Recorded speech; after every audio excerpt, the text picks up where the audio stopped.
All right, we are live. Hey guys, it is Jay, and Monica will be joining me in a second with Health and Vitality Secrets. I know Dr. Brett's going to be calling up. He's told me that he would. We're also joined by SOAR team members Ray, Cash Care, and Jim Brown. Guys, what's going on? Hey, how's it going, Jay? What's up, Ramondo? Here in Orlando, doing my thing. Awesome, man. Jim, what's going on with you? Nothing. Just got done training. Got a little food in me. Awesome. Hey guys. All right, cool. So Monica's here. What's up, babe? Hey Ray. Hey Jay, I got that echo thing again. I don't know if it's on Oh yeah, your it's because end our or... phones. It's our phones. Oh. Sorry about that. It's just our phones. There we go. Is that better? Yeah, I got you good. No echo? Yeah, there you go. Weird, like when we put our phones on our desks, Jim hears the echo or the reverberation for the phone. It's weird. Okay, good to go. So anyway, I've got a bunch of questions. We're going to do some Q&A today. There's probably, I don't know, we have a couple viewers right now. I think they're going on and off, so who knows how many people are watching this. Most of these people watch the show in tape recording anyway, so I think the first question that we have, we'll do questions Q&A at the end, but the first topic today is cold weather eating. You know, all the time we get questions from people, you know, guys and girls. You know, what's the best way to eat in the winter? You know, to avoid fat deposition.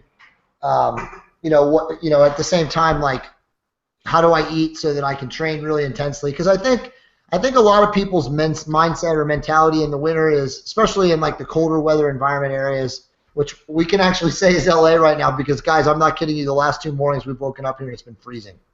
We're running our heat. It's crazy. It's like colder in Southern California than it is in like the rest of the Northeast. It's nonsense. But so it's cold. So I think maybe we can focus a little bit on the best way to eat in the winter to maintain performance so that you can train a little bit heavier, or you know, contemplate training a little bit heavier, but at the same time not getting fat. So I think a lot of people struggle with that concept. So you know, I'll jump into you first real quick, Jim. Like, what are your thoughts on like what is the best way to eat in the winter to, you know, maintain training performance, but at the same time not, you know, get really fat so that you get way out of shape? The same things you were eating during the summer to do the same thing, right? I don't understand specifically. I mean, are you talking about guys who are going to change body fat levels from the summer to winter? Or no, I'm not sure. I think a lot of people.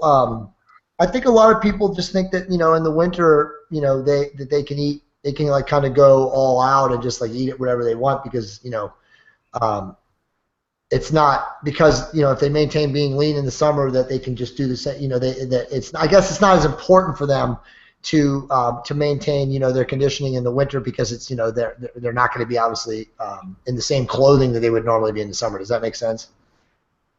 Yeah. So then, with that applied, how does that apply to the question?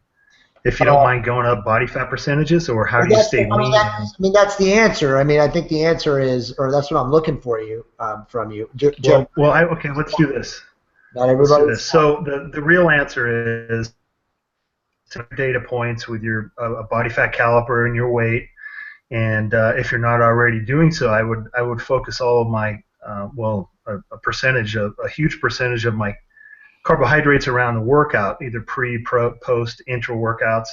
That would make up, you know, you can add 200 calories a day for the week, and weekly track your body fat and your weight and see, you know, if it affects you. If it does, in an acceptable fashion, keep it up. If it's not, either add or subtract. Right. I mean, so you're basically saying, like, you know, blank your carbohydrate intake around your training. And as far as, what about days that you don't train? Then I would lower that. I would lower calories and carbohydrates. I do. Right. All right, Ray. What are your thoughts on, like, in you know, staying leaner, you know, the way you eat in the winter versus the way you eat in the summer? Like, what are your thought processes? I mean, you train differently than. Yeah, I train a little different, but here's my thought process. I'm not a bear. I don't hibernate in the winter. Not doing it. Right. Now, every year that I get older, and I know some people on this podcast with me are a little older than me. I'm not going to mention any names. I don't know who. I'm the young buck. But I've noticed that, I used to do the same thing in the wintertime. I'm going to bulk up because, I'm putting on heavy clothes. And you know what? I'm just going to look thick and I'm going to look massive. Well, it just slows down the process of what I'm doing in the summertime. Everybody wants to look good in the summertime. So what do? I don't really change up much of what I eat. I stay on my meal plan.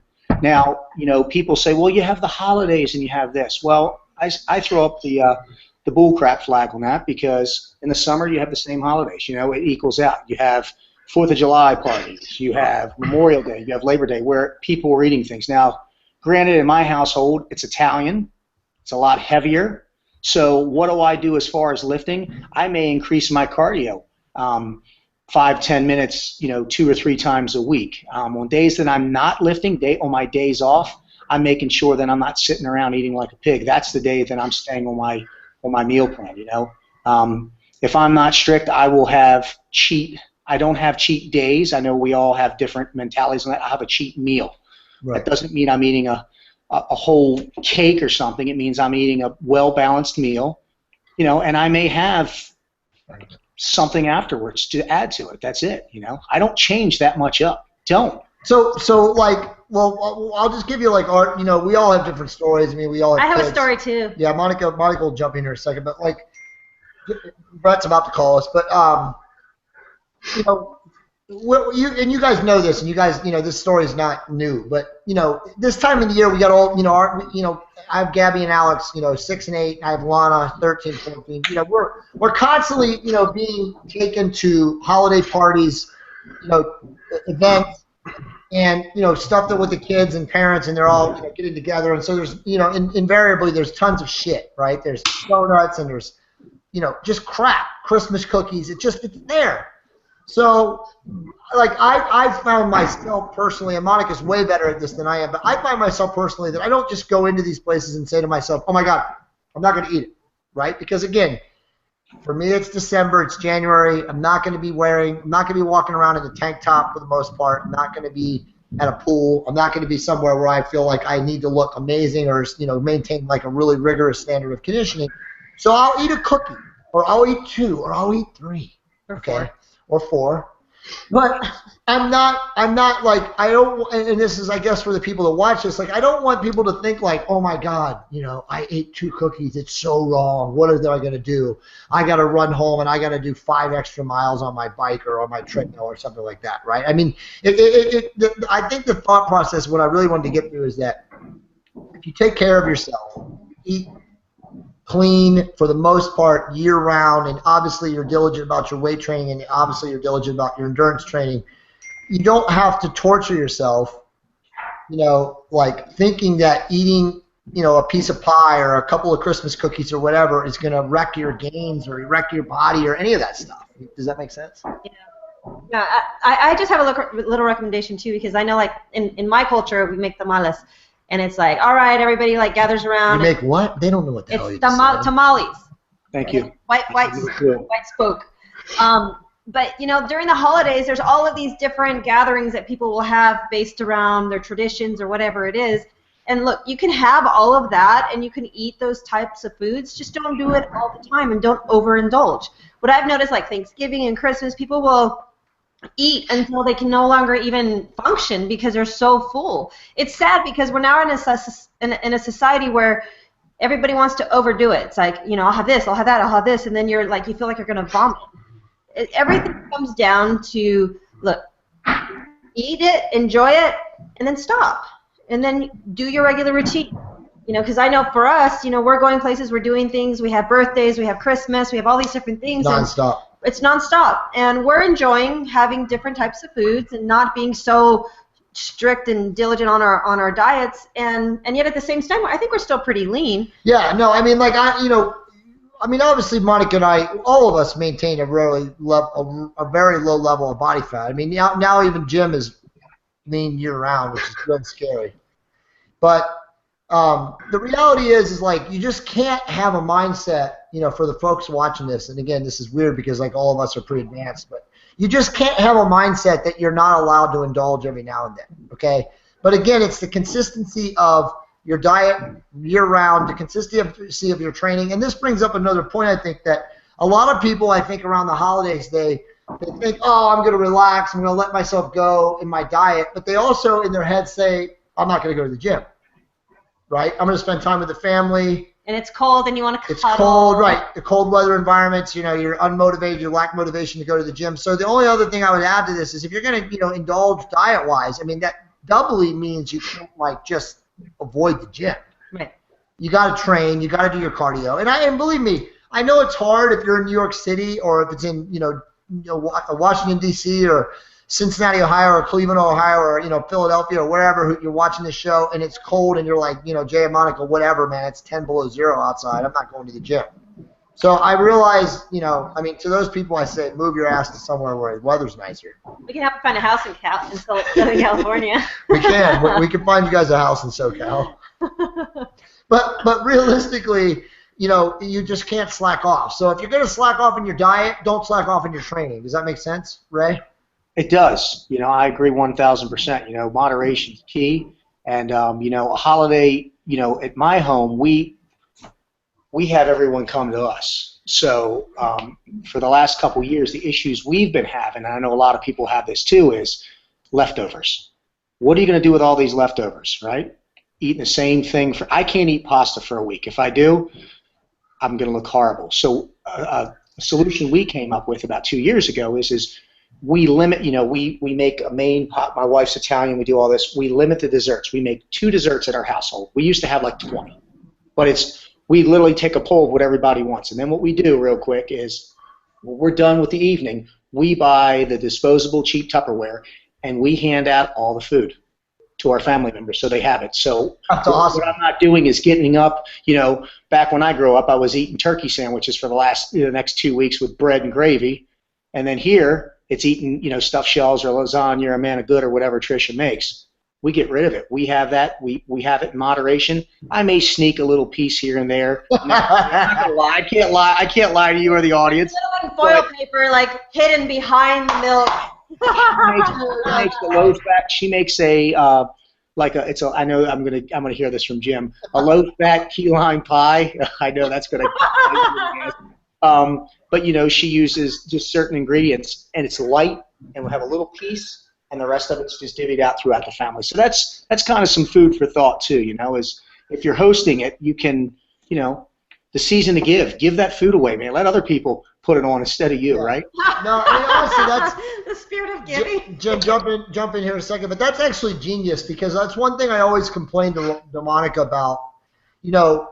When you're hosting, and we host all the time, we'll be hosting for Christmas. Her dad actually hosted for Thanksgiving, but we brought so much food over there, my God, and then brought almost all of it back. But you're right. I mean, that's actually a really good point, and that is if you do have shit, high sugar, big pumpkin pies or apple pies, like those lattice apple pies that they make at Costco are absolutely insane. I mean, I can literally put one of those pies down in about an hour. I mean, in about 15 minutes, the whole thing.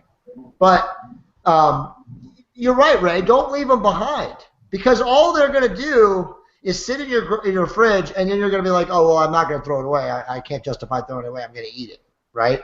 So it's a great, great point that, you know what? If everybody comes and celebrates and it's festive and everybody has, a slice and they have their ice cream on it or whatever, if it's a la mode, and then half the pie's left, but everybody's gone, toss it. Yeah. I mean, really, there's no reason to keep it in your refrigerator so that you can continue to punish yourself. I hate wasting food, though. I like to. Yeah, Monica's horrible, dude. She will not throw anything away. I don't like to waste anything. I literally have to throw stuff away when she's not watching. And I hear you, and we're horrible. We switched from lasagna. We have one Christmas Eve is the night of fishes, but we switched from lasagna to stuffed shells because literally 3 stuffed shells weighs 4 or 5 ounces. Literally, me and my wife are in there, and we're handing out 3 shells apiece, and we know that everybody starts off with 5 ounces. Now, we got a couple big eaters, and I try to sneak another one in there, and she's like, no. It's still, eating good food, like you said. I'm not killing myself, and I'm not doing the Al Bundy when I'm done with my pants ready to explode. Right. You guys, I know everybody can relate to that, so that's a great point. That's I can relate to that. exactly, right? I've done it before. That's a great point, Ray. It just segues. It's perfect. So, Jim, why don't you just tell everybody real quick what an acceptable dinner on Christmas Day would be? Meaning, yes, you're having festive foods in your house, but how can someone who's very conscientious of the way they eat on that day, like what would they eat? Like of all the festive food, just give me like a plate of food that they could eat, maybe 1 round or 2 rounds that wouldn't do massive damage. Well, I'm still stuck on the part that there's people who don't work out during the holidays or December. Just take a day off, take a month off from working out. That's incredible. But anyway, so actually, the gym is actually. Dude, there's no one right in the now. gym. We like it. Literally, we're like laughing it. about it. There's no one in our gym. We like it. And it's a huge, crowded commercial gym. I mean, obviously, in 2 weeks it'll be a circus. Yeah, January. I'm not looking forward to it. It'll be a circus, but right now there's nobody there. So we know the answer to that is that people do take off. I mean, it's pathetic, but that's how they do it. I mean, listen, we talk every week. The average person goes to the gym for 30 years and never changes, right? So stands to reason that they take off during Christmas. So anyway, back to that question, what would you put on your plate? Well, this is my strategy. So, obviously I'm dieting. I'm trying to stay lean. Christmas Day, if we're doing something, I stick to my meal plan until, whatever meal, dinner, whatever we're having. And the majority of my plate is going to be meat and vegetables and then whatever else. So I'm eating the meat and the vegetables first, and then if I'm going to just go for it and have anything after that, then I will. Of course, I'm not going to, I'm not going to eat and throw up and go back for more, but after I have 4 or 5 ounces of meat and some vegetables, I'll have a piece of pie or whatever. And I don't think that's going to do any damage. I don't even think. All that and take a bunch of fiber pills. Does that help? I'm just saying. I tell everybody, the people that ask me, the clients, whatever. If you're going to eat on Christmas, just freaking eat on Christmas, and then the next day, get back to your. I mean, that's it. Don't worry about it. It's not. You're not going to gain any fat in one day. So what about back to the plate. What will your plate look like on Christmas Day? Not not doing massive damage. Keelan pie. Okay, what will be on my plate? Okay, I'm not gonna lie.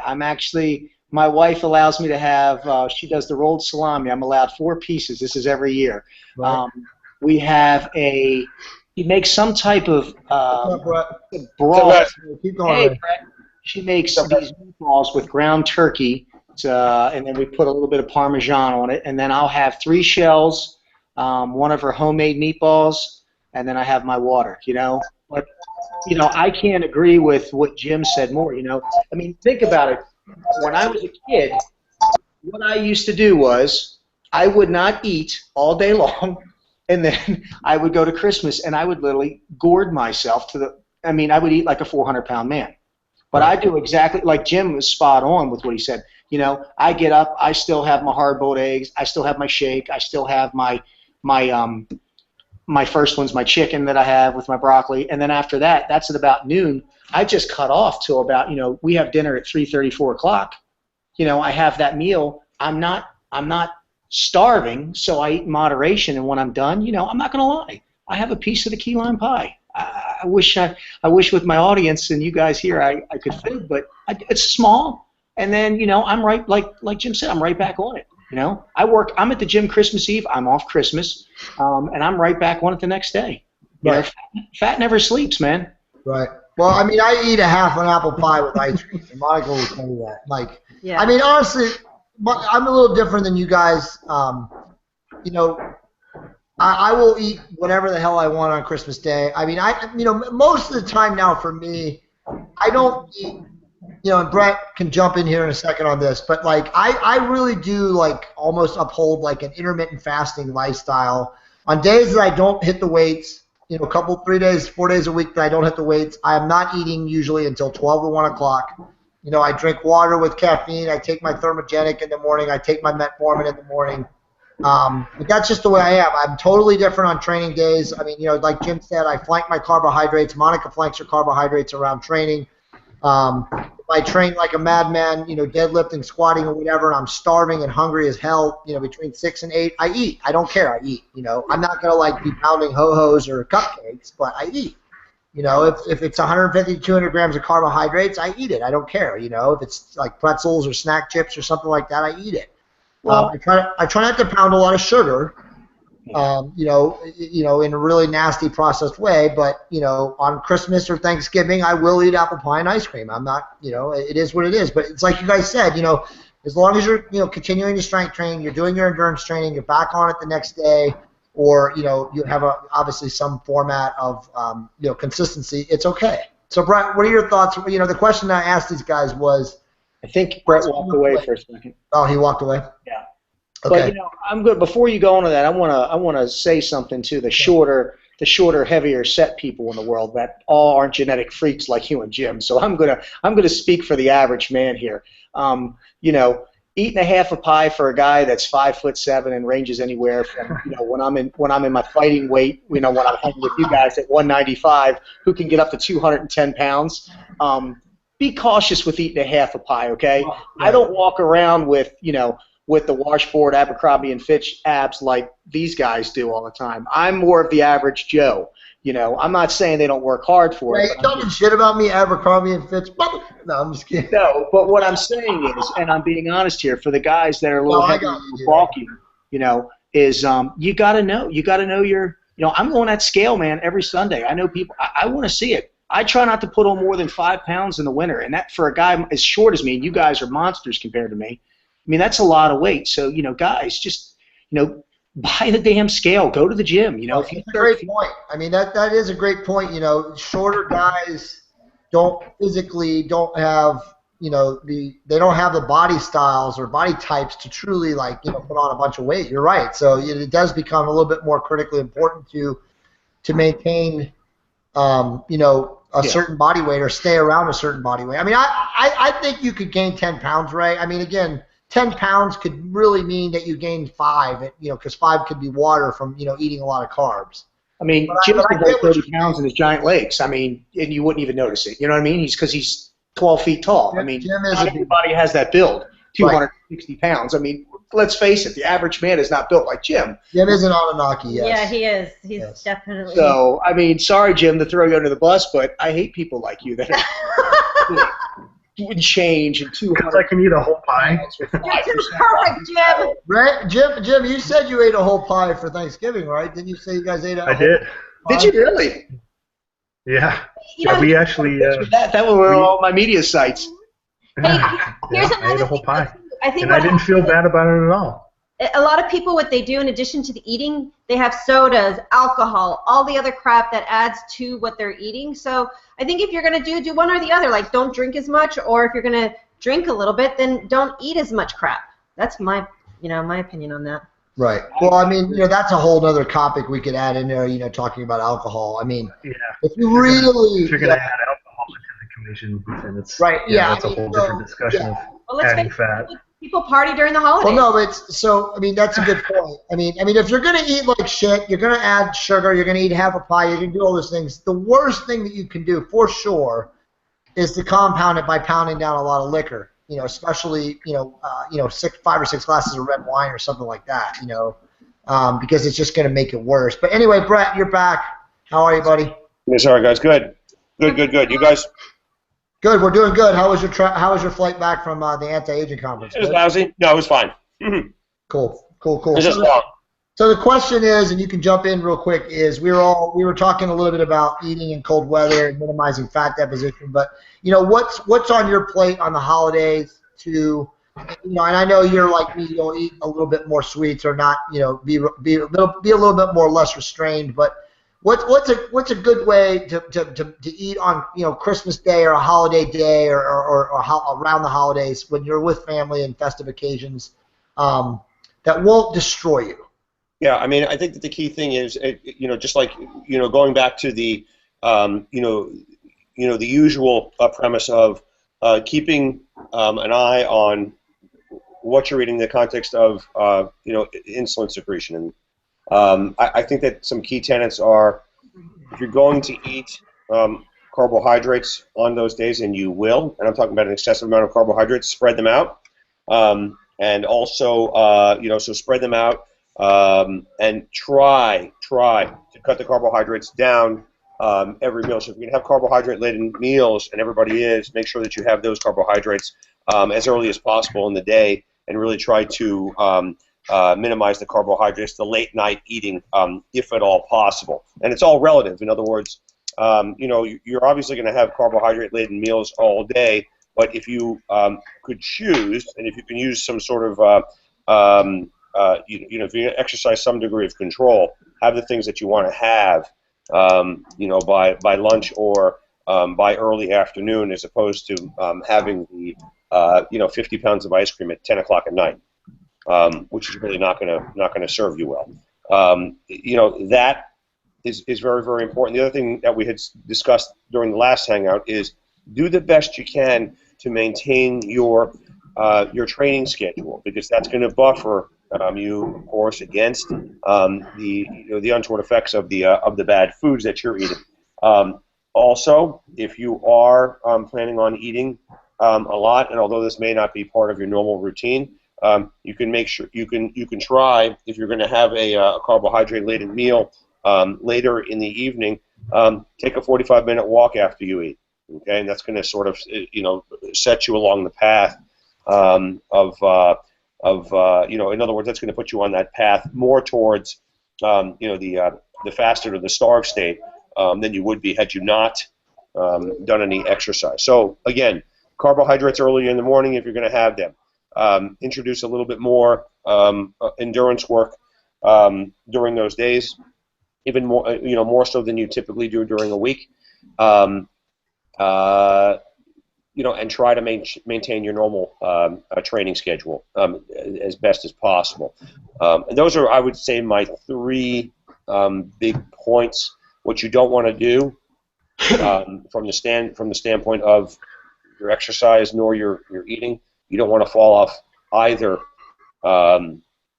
wagon, so to speak. So a lot of people, what will happen is that they start eating badly for a week or 2 weeks during the holiday season, and they can never they don't recover.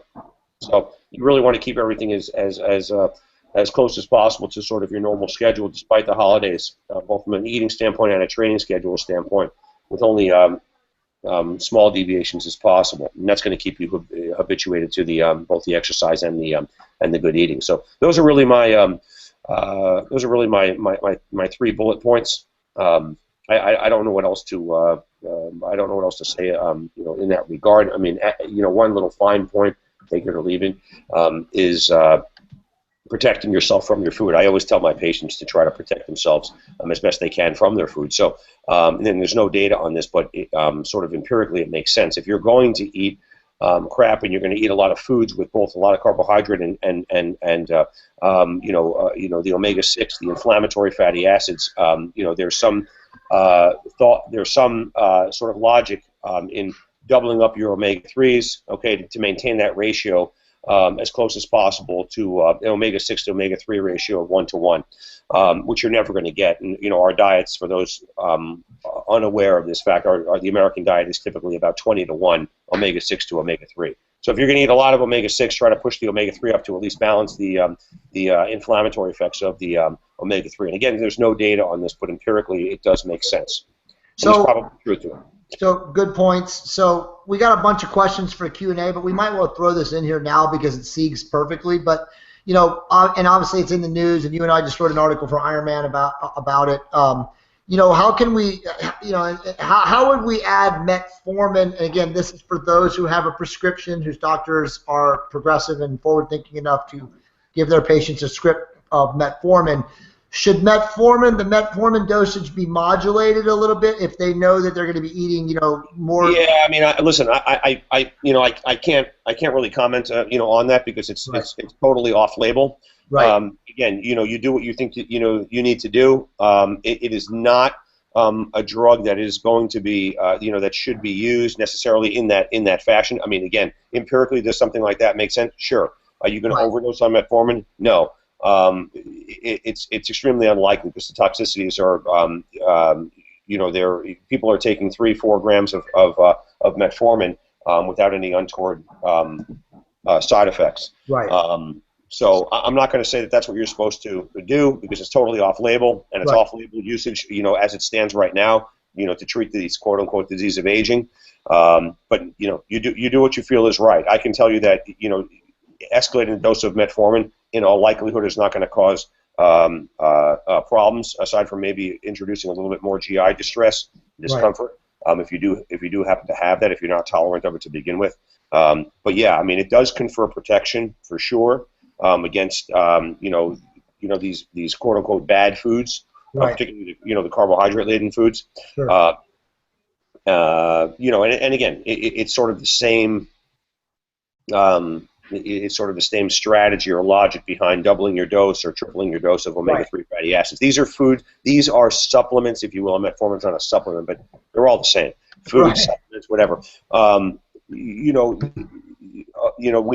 that omega-6 to omega-3, that ratio, which is typical of the American diet, is one of the underlying factors in age-related diseases. So the same thing goes for insulin resistance and the untoward effects of insulin on the body. Metformin, by virtue of the fact that it lowers bodily insulin or tempers the effects of bodily insulin. Yes. Okay. So you're talking about the exact same thing, except now you're using a medication as opposed to an off-label medication, as opposed to using a supplement like omega-3s. But you can argue and say, well, listen, omega-3 is also a medication. It goes under the guise of Leveza.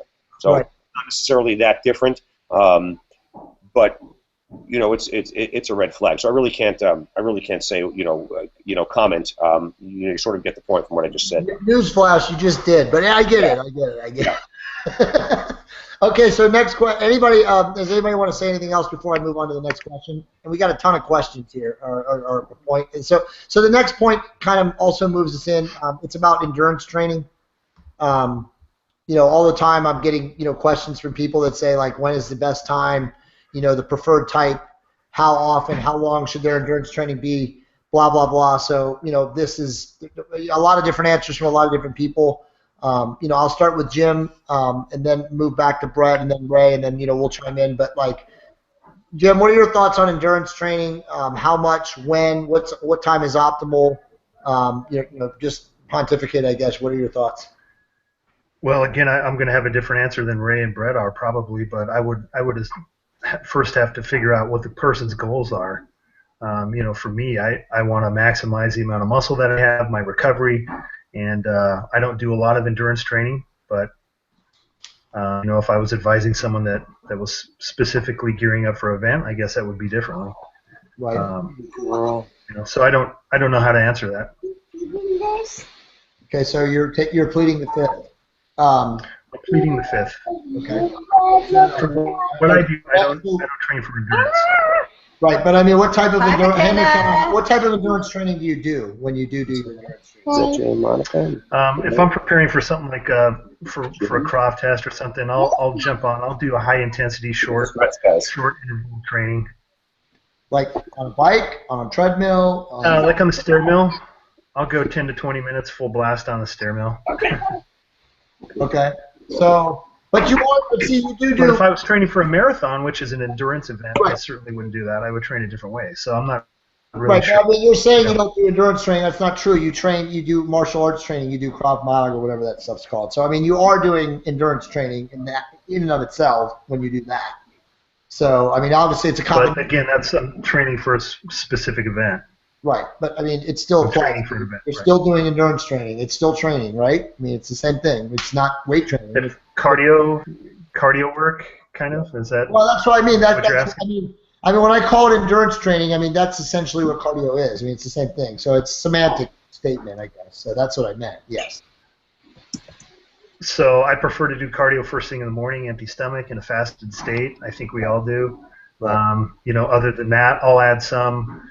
If I do it after weight training, again, it's a 10-minute to 15, maybe 20 minutes, high intensity, and that's the max. But I prefer fasted, and then again, I won't do a steady state for a long period of time. I'll do a shorter interval and vary the intensity. So you'll do the stair mill for like 15 to 20 minutes, like max max intensity for 60 to 90 seconds, and then 30 seconds down, or 60 seconds low intensity? Well, it's either 10 to 15, 20 minutes all out. Yeah, with a warm up and a slow down in between. So kind of intervals or hills with it. So where do you get where's your heart rate normally at peak? I don't take it. I can't breathe. So I'll go until I'm maxed, I'm gassed, and then I'll back off and go back back and forth. So you're close to lactate threshold, if not right at that. Right. Okay, cool. Ray, what about you as far as your cardio? Like preferred when? Same thing, AM on systemic? Yeah, I like to do it AM. That's kind of what's been, genetically built into me from the teams. We do our 4 AM runs. Want to get it over with. There are some people out there that like to do cardio. I enjoy it, but I'm not going to sit here and lie to anybody and say it's my life's dream. I like to lift, and I like to mix it up. I like. Jim hit it on the head again. If it's a specific, if you have a specific event you're training for, that's great. So my motto, all of us are different, is I can't train for everything, so I train for anything. So I train short, middle, and long term, just like what we talk about. So I will do explosive running. An example, I'll get on the Jacob's ladder and I'll do 1 minute, as fast as I can on the Jacob's ladder, and then I'll take a minute rest and I'll go slow, or I'll try to get 500 feet as fast as I can in 5 minutes. I take a 5-minute break and I'll do that twice. Let me know how that goes for you guys, because you'll need a puke bucket. Yeah. Then I'll go for my average 3 mile, I'll mix it up another day. I'll do a 3 mile run, probably pushing myself 70 to 80%, working on my form, working on my breathing, working on everything I do. Controlling the breathing is huge. And then there'll be some days where, I may do a 10K row, or I'll go for, I'll get on the spin bike and I'll ride it for an hour. I like to mix it up, but if I'm specifically training for something and it's maybe not my area of expertise, I'll go to guys like you guys that I'm talking with and get some specific guidelines. I will tell you this, for the holidays, how we originally started off, my ass is going to be doing, 30 to 40 minutes of cardio for about a week. Just to keep it going. I actually I do a fat burn. That's what I do during the holiday seasons. I give it about a week, and then after that, I go right back to my explosive training. But that's me. That's what keeps the weight off me. Each individual, I can't stress this enough, is different. You got to learn your own body. That's my 2 cents. No, it's good. Genetics definitely play a role. As we age, our metabolisms definitely, retard a little bit. Our insulin sensitivity also lessens. Obviously we do things. We take medications. We lower our carbohydrate intake. We do fasting, whatever. There's a lot of different quote unquote like lifestyle hacks that you can, try to add in to modulate, your aging factors of your insulin resistance, or insulin resistance becoming more stronger, and then your metabolism slowing down. But I think to hit on what you just said, though, I think it's a very important point, and Brett, you can jump in here in a second, but I think it's a very important point that if you really do want to maintain a low level of body fat, and this is, again, regardless of your genetics, you either have one or two options, okay? You can either be extremely Spartan-like with your diet and eat, a eucaloric or a lowered calorie diet all the time, okay, minimizing your carbohydrate consumption, always eating your carbs around your training, your weight training, and then minimizing your carbs, if not, having less than 50 on your days that you don't weight train. Or you can be like me, which is I like to eat too much, I like to eat carbs, I like to enjoy food, and again, depending on your insulin sensitivity, depending on your individual metabolism, you do cardio fasted every morning, or on days that you don't train with weight, for 20 to 30 minutes. If you're doing it like Jim, you're doing it 20 to 30 minutes. If you do it like me sometimes, where you just feel like, you want to put your headphones on, you want to get in the flow, you want to listen to binaural beats, whatever, then for me, I do it for 40 minutes. I'll do it for 35 minutes, maybe 40 minutes with a cool down, and I'll do more steady state. But I always attempt to get my heart rate up over 130. Okay, I try to stay in the 125 to 140 range. If I am doing high intensity, quote unquote, intervals, I may go up to 150. I may go up to 155. I rarely get over 155 to 160. But I just think it bears in mind that a lot of people in the world who read bro science boards and other places where they think that they can just eat carbohydrates and train really hard and get really lean, and if they don't have super genetics or a lot of drugs or whatever, it's not really going to happen. And then especially as you get older, those are for younger guys, as you get older it even becomes more important to do your cardio, your endurance training. Again, semantic statement, but Brett, what are your thoughts on that? No, I think that everything has been very, very well stated. One of the things that I was sort of I've been coming a little bit more interested in as of recent is this is sort of the fasted cardio or whatever you want to call it, the endurance training in the context of MCT oil usage. Right. So fasted cardio plus MCT oil, whatever you want to call it, whatever source. There actually are. And again, it goes back to what you want, what you want to do. I think that probably to get the best, fat burning effect, if you will, you want to be stressing those energy systems. So you're talking about 70 to 75% of your max heart rate for periods of time. Not 10 minutes, not 5 minutes, okay, but 30 minutes at a very, very minimum. Theoretically on a fast, only with MCT oil in your body or some other beta-hydroxybutyrate supplement. And interestingly, and I've been doing a little bit more research on this, and Jay, they did have a couple of booths at the A4M on beta-hydroxybutyrate supplements, which actually come in powders. So I'm doing a little bit more research since I've been home, on these powders and on these supplements, because it's a very, very. I haven't sort of worked it out for myself yet, and I want to take a look a little bit more at the science. But the question really becomes I don't know if you guys are familiar with these supplements, Jim, Ray, you guys, whether or not the effects of these supplements are actually, is it really the supplement itself that's driving your body into ketosis, or is it just falsification of a ketotic state by virtue of the fact that you're ingesting the ketones themselves? And I don't really know the answer. So the question is can you put your body into a fat-burning state immediately or within 60 minutes of ingesting these products, or would you just test positive for ketones if you did a blood or a urine having ingested these things, and you're really not getting the effects of it, and only seeing sort of the epiphenomenon as a result of actually consuming the ketone bodies themselves. So in other words, you're not in a ketotic state, but you are in a pseudo-ketotic state because you're actually ingesting the ketones. The question is, does that really accelerate fat burning, or is that just a pseudo-ketotic state and has nothing to do with anything, and all these products are just bunk? And I don't really know the answer, and I have to do a little bit more. Research, but that's actually what I've been thinking about as of recent. So that's really number one. And the other thing is that I think was well stated and overstated, thus far, is the fact that it really depends upon what your goals are. Fat burning goals are different from cardiovascular sort of strength endurance goals, and this is really how we're going to ultimately determine how we're going to end up training. So as Jim said, and Ray was saying, it's more the sort of the high intensity burst type of training. I get that, and that's I think great. And the Wednesday workout in Get Serious is exactly that. It's sort of these strength endurance workouts, if you will, as opposed to the people who are working at 70% of their heart rate for 30 minutes or for an hour, and really doing that in the context of trying to get the most fat burning and potential cardiovascular benefit, from that type of training. So I think that it's very, very important to maintain some sort of endurance in your workouts. Right now, I'm fiddling around with this powerlifting business, for better or for worse, and I really have downplayed that at this point. But come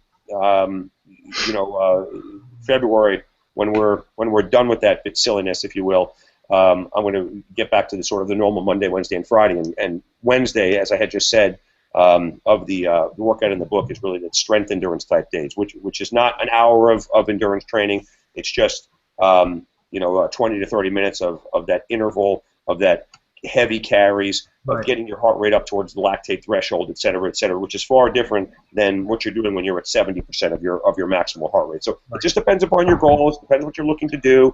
But again, my interest now at this point, at least for the next couple of weeks before it starts boring me, is figuring out what's going on with these MCT supplements, or actually just forget about the MCT oil. I'm talking about just ingesting ketone bodies themselves. Jim, you know anything about this? Yeah, we can speak about it. We used to have contests to see who could get into ketosis fastest and all this at my store when the Atkins diet first came out. And it's my understanding, unless you're in a ketotic state or almost in a ketotic state where your liver glycogen is empty and you can actually burn ketones as fuel, if you ingest MCT oils, you'll burn that until that's gone, and then you'll switch back over to the normal system. If you have glycogen left, it'll be glycogen. And so it's not going to, I don't think it tricks your body into a ketotic state where you're going to bypass, using glycogen or proteins for quick energy. And that's what makes sense. That's what absolutely makes sense. But, these things are not advertised as such, as I'm sure you're aware, which is really sort of false advertising. It's very, very interesting to me because it's all over the place now. And I was just sort of wondering not only was I wondering about that, but I was also wondering about what exactly happens when you ingest ketones. So what's the metabolism? In other words, what happens when I think it's the environment. Hit pancreatic lipase. What happens? Right. I think it's the environment. If it gets in the bloodstream hole, I guess it's the environment of what's going on and the energy demands at the time, right? Yeah. I don't know. Yeah, the thing about it is that I'm not so sure it's making it past the the duodenum. That's the thing. But if you're taking MCT oils in a fasted state, you're not fasted anymore, right? So that's another thing, like the bulletproof diet. You're not in a fasted state when you consume MCT oils. Your body's going to use it for energy instead of doing the things that we think about. Emptying or lowering glycogen, and then essentially, if you're in the right environment, get into fat burning mode. Yeah, and that's sort of what I've been toying with this, and again, I have to do a little bit more research because it's sort of just come up upon my radar, in the context of these ingestible ketones, which seems very, very, very funny. Go ahead. Are they selling it? Are they kind of promoting it as you take that and it gets you into ketosis and you lose more fat?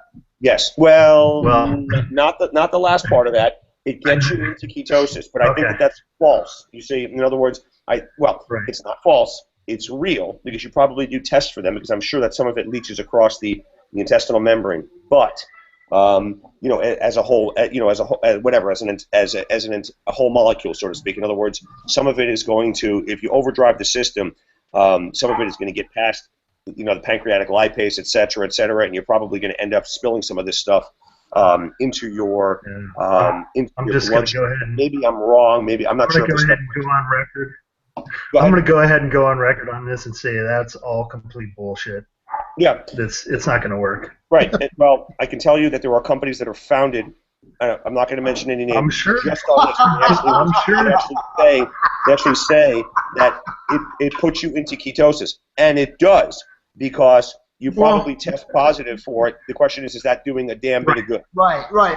Meaning you can turn a ketone stick. Yeah, okay, I agree with that. That's right. I was just going to say, that was always the story that Lyle and McDonald and I had when we were doing the research for his book. I'm not going to give a lot of credit to Lyle here on the show, but that was always the question. It was the same thing. It's like, are you getting the metabolic effects of the quote unquote, the pure fat loss, the high glucogen and the super low insulin at that point in time that you wouldn't get by just like not having any carbohydrates. So I think if I'm reading what you're saying, Brett, these companies are trying to basically say that they can beat the system, quote unquote, a little bit, or cheat the biological processes by selling this. Is that what they're saying? That's exactly what they're saying.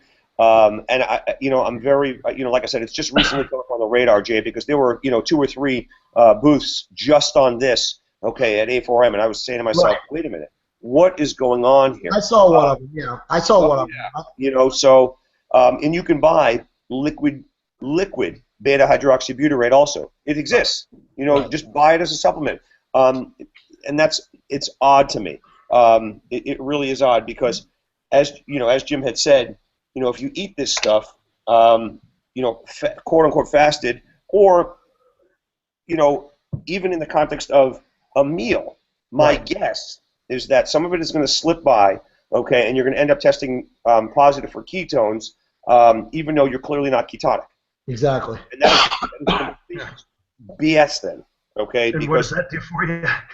Yeah, exactly. That's the whole point. Yeah. Like you said, it probably just is metabolized like everything else, like any other fat, and that's the end of it. But that does not necessarily mean that you are burning fat exclusively as a fuel source. So it's and you guys know it's not as you guys know, it's not easy for males with a decent amount of muscle and a full-size liver and eating protein. It's not easy to get in ketosis. Right. It's a deliberate act.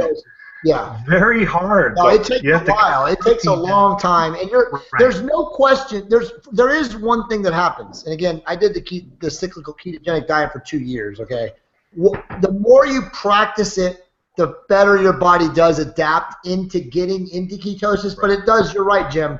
It does take a while, and to get into full-blown, metabolic ketosis, like it doesn't happen right away.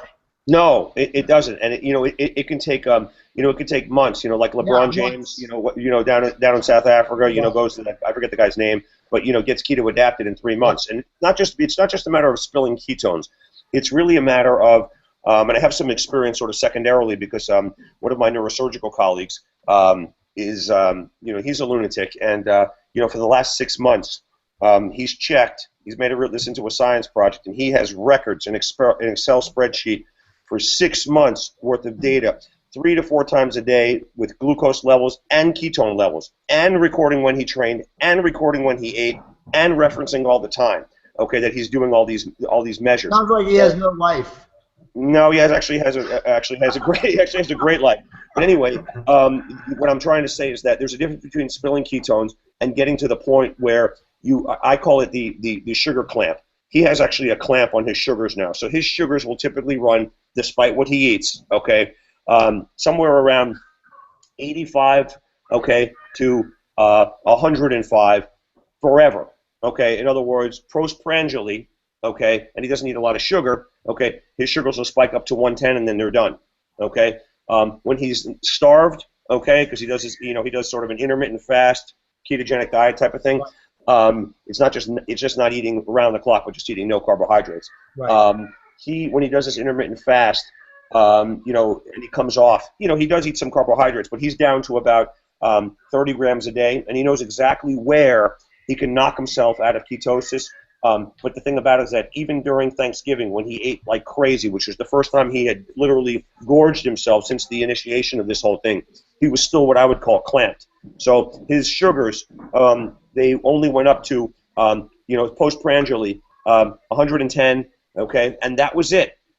He did, interestingly, knock himself out of ketosis, but he got back in 3 or 4 days, and he's never looked back. So he is clamped, okay, which is really what confers the cardiovascular protection, because what kills you is the very, very large swings in amplitude, both in the glucose, okay, which does damage to the endothelium, okay, and the resultant insulin spikes. Okay, this guy's running around probably an insulin level of 0, okay, which is really where you want to be. So he checks, and what he does is he averages his daily glucose, and he's done it over a month period of time, and his average is something like 95, okay, which calculates back to a hemoglobin C of around 5. Right. Okay. You can't pay for hemoglobin A1C of 5. That's spectacular. Yeah, that's super low. The only people that I know that have hemoglobin A1Cs that are better than that are actually the diabetics with insulin pumps. Right. They just drive their sugars down. Monica has like 5.7, right? 5.7 or something like that. I doubt it, but people have what do you call it? I typically see 5, 5.4, 5.5, and no, I'm sorry, Monica. I meant to say the other one around. Monica was like 5.2 or 5.2. Probably has something that's very, very low. It's not 5.7. I don't know why I forget. But right, look, I want to answer a couple of questions, so just stay on for like 10 minutes because we came on late. Sure. I'm going to direct these to Jim and Brett mostly. I want to hear both your answers. So this is a really good question. Brett, I think this has been alluded to before. But a lot of guys ask me this question, and I really struggle to answer it. So I'm going to ask you first, and then Jim, I want to hear your thoughts too. So I'm interested to hear Dr. Osborne's views on increased mood, sense of well-being on HCG HCG and or Clomid versus a testosterone replacement therapy product, if possible. Does boosting one's natural testosterone to the optimal range using HCG, beta HCG or clomiphene have much effect on lean mass gain? So it's kind of a two-question question. And I'm happy to answer that. My experience with Clomid is zero. Okay, it's not something that I routinely use, so I'm not even going to comment. Maybe Jim has some experience. You guys have some experience. I don't. It's just, why don't I use it? Because I just don't. Right. In other words, it's how you're trained. And there's talk of of using Clomid. Okay, you hear it all the time. It's just not one of those things. It's more of a I'm going to tell you, it's more of a bodybuilding-esque type of drug. Right. They use it for PCT and all the rest of the stuff, just like they use HCG. But you hear a lot about Clomid within the bodybuilding circles. It's not a drug that I use. Okay, not because I'm scared of it. It's just I use a lot of HCG. Right. That said, my experience has been, with my patients and myself included, if you use HCG, okay, you can typically, expect in sort of the average male, I would say a total testosterone. If you start them out and let's say somebody is, and it really varies, obviously, but I can tell you I have personally never seen somebody on HCG 500 units twice a week come up with a total testosterone of over 800. Right. Never. Okay, that's twice a week. Now, do I know people that have abused it, been on it 5 days a week, and have developed gynecomastia from it? Yes. Okay, and that may not necessarily have to do with total testosterone, as opposed to just lack of poor control with their AIs. Okay, their AIs. So I don't know. That may be just a spurious thing. Okay, with the dosing of 500 units twice weekly, which is very standard. Okay, I've never seen anybody's over 800. Now. I can't mention any names, but I do have a gentleman right now, who's very close to me, who's my patient and also a good friend, who is on HCG in isolation, and his total testosterone, which I believe was about 6.5, free testosterone is about 6.5 on our scale here, the lab that we use, tripled, so we went up to about 19, which is great. For a total testosterone, and those are numbers that you would expect with actually injectable bioidentical cypionate or enanthate or whatever. And those are that's a very reasonable number. He has done exceedingly well in the context of his lean body mass, his mood, his energy, his fatigue levels, his strength. Everything. Is that the norm? No. Do I have a lot of experience with patients on beta HCG in isolation? They're really the patients that I use it for. If you meet criteria for HRT and you have classic symptoms of hypogonadism, I use it for patients that are of childbearing age. I really try to encourage them to go bank sperm, get a sperm count before we even engage them with exogenous testosterone. And it's always in the context of those individuals who want to have children. Do I use it in isolation? But, I will tell you that overall, I have not been really enamored, aside from the aberrant guy who goes up to 800 on a total, or a guy who triples his, and those are aberrancies. I really have not been enamored by its usage in isolation, to treat hypogonadism. And I'm talking about 500 units twice a week. Do I have experience with 3 times a week, 4 times a week dosing? No, I just don't have that experience, so I can't comment. But I don't think it's a matter of HCG or Clomid, quite frankly. I really don't. I think it's really a matter of just getting your free testosterone up, and I think you're going to have those benefits. The issue is whether or not, from an absolute value number, you're going to be able to drive your numbers up to those numbers that we see with exogenous testosterone. The answer is no. I've never seen it. And I believe that the reason why we may not see the results from the standpoint of lean body mass, aside from these aberrant individuals, is because you're just simply not able to drive the system hard enough to get your total testosterone to 1100, your free testosterone up to 24, as an example. So I think it's purely just an issue of the number, and that may be why people say, well, it's not as good. Well, it may not be as good, but we also may be underdosing it. In other words, we're not using it 3 times a week, 4 times a week. Could we use it that often? Probably, with a lot of safety. People on the HCG diet, for better or for worse, and I think it's a total diet, they take it every day. Okay, it's small doses. It's about 100 units every day, so they're only getting 500 total a week as opposed to getting 2,500 potentially a week. Maybe Jim, or Ray, maybe you guys have some other ideas or some anecdotes. I just have never really been enamored by its effects relative to exogenous testosterone itself. I think first of all, I agree. You already know that. I mean, it's in the book. I mean, I don't have to. I agree. In my personal experience in talking with guys, I know you have a lot of experience, Jim, talking with people, and obviously, Brett, you got hundreds of patients. But I mean, I think that there's something to be said about what's going on in the brain with testosterone replacement therapy products, regardless of the delivery system. I mean, we all think all of us agree that injectable formats or delivery systems probably are optimal as far as getting blood range balanced the fastest. Yes, you can probably do it with transdermal. Yes, you can do it with God knows pellets. We don't advocate that, but the delivery system is always going to be dependent on the individual. But I think there is something that's going on in the brain when you're using a testosterone product versus you're taking a medication like beta-HCG or clomiphene or some of the other things that guys are using, and that's why, because I won't name names either, but other guys that I've talked to, they tell me that like the difference from they were just on clomiphene at 35, and still wanting to have kids or beta-HCG, and then once they got on testosterone product was massively different. Like, is there a placebo effect? Maybe. I mean, is it that mindset of like, oh, I'm injecting testosterone now? Is there something that comes along in their head that makes them think that they have a more robust response, or that they can gain muscle mass, or lose body fat? The lipolytic effects. I mean, I don't know. It's just, I'm with you, Brett, 100%. Like, every guy I've ever talked to always says that they felt better, more optimized on a replacement therapy product versus medication. Yep. Jim, what's been your experience?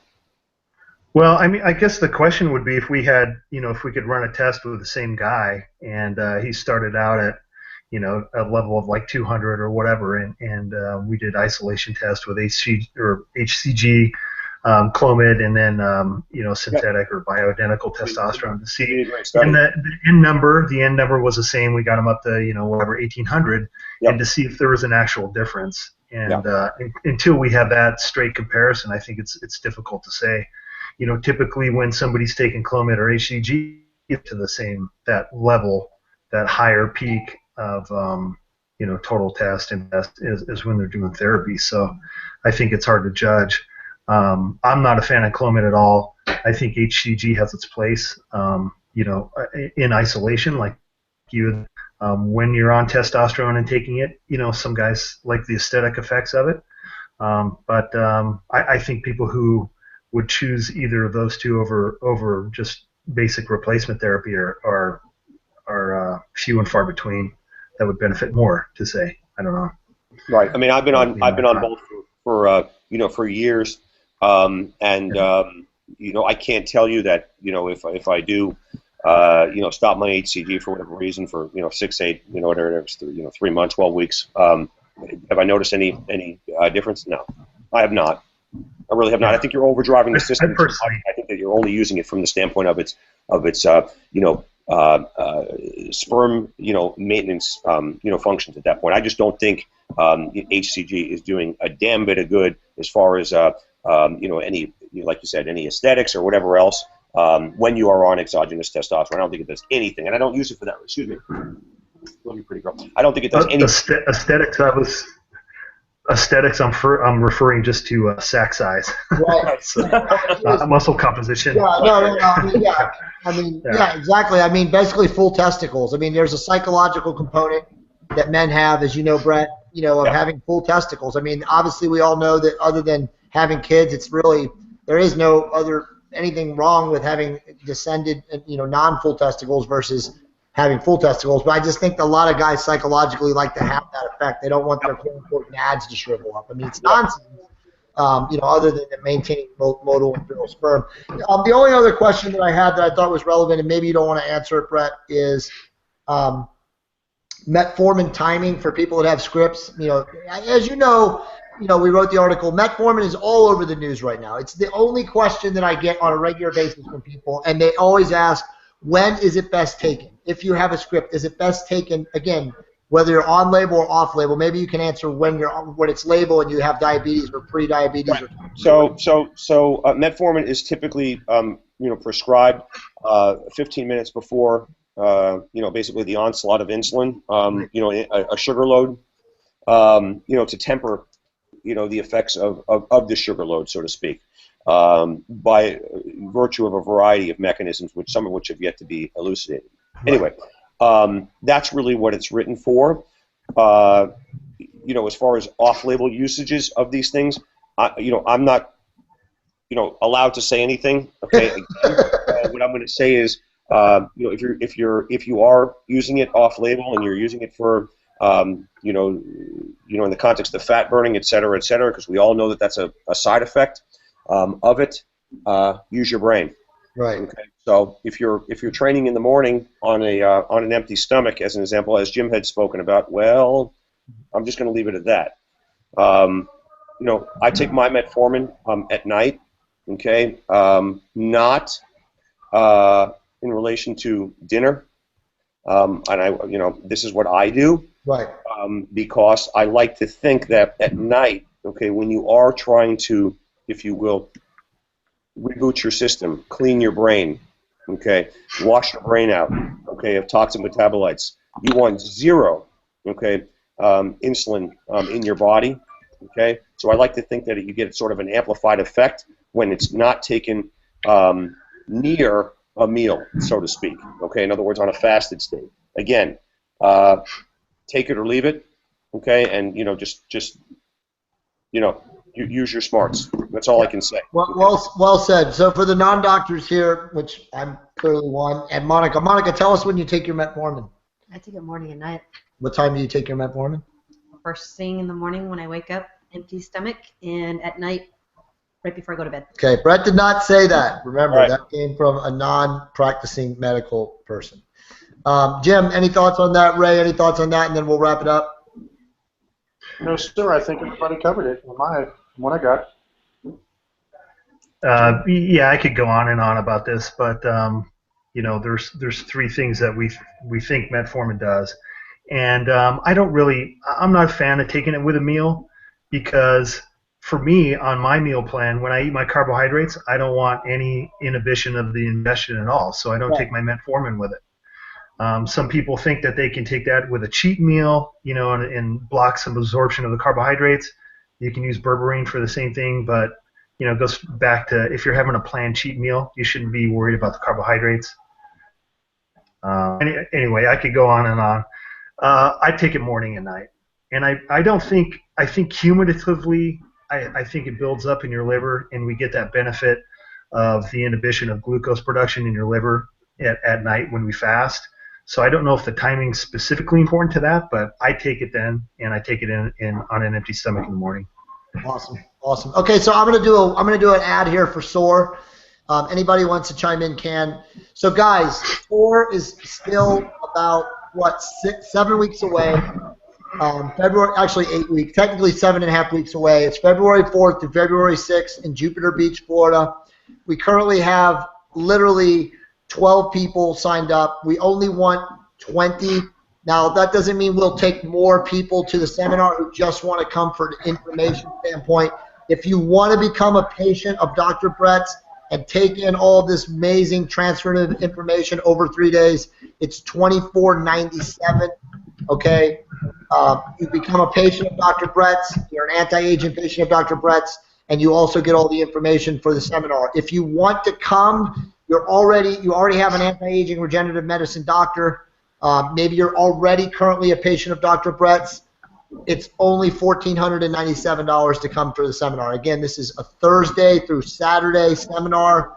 Thursday, you'll be half the people that come, if they're becoming patients of Brett, will be with Brett, being scripted, being evaluated, being clinically in his practice, learning, taking tests, whatever that Brett needs you to do. The other half of the day, you'll be with us, meaning Jim, Ray, Monica,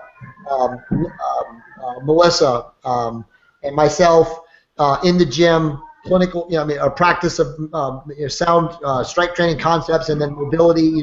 We'll be assessing you individually based on your level of conditioning and your level of training expertise.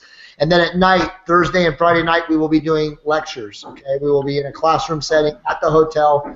The hotel where this is at is the Jupiter Beach. Jim, Brett, correct me. It's the Wyndham, right? Yep, correct. Okay, so it's a beautiful hotel.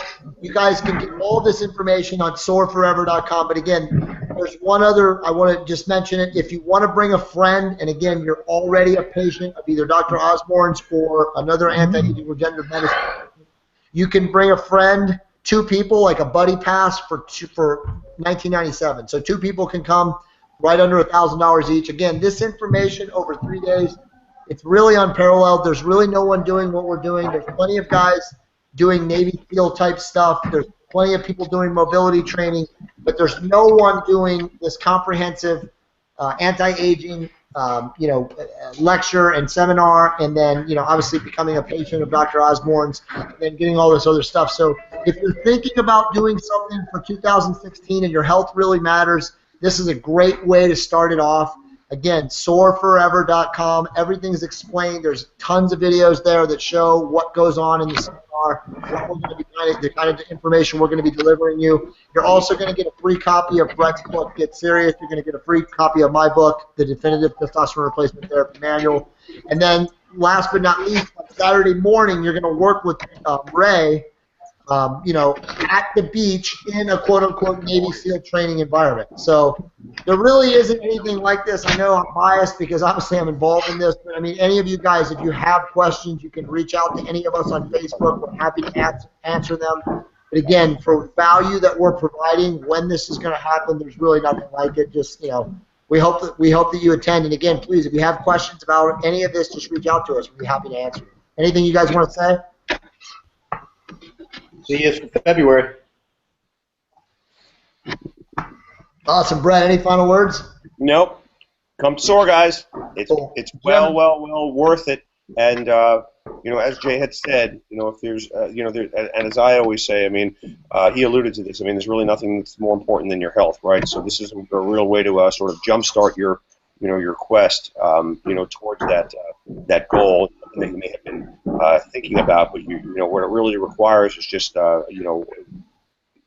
first step, and actually the biggest step is just a level of commitment. And once you do that, sort of well on your way, and it's just a matter of showing up. We always say that in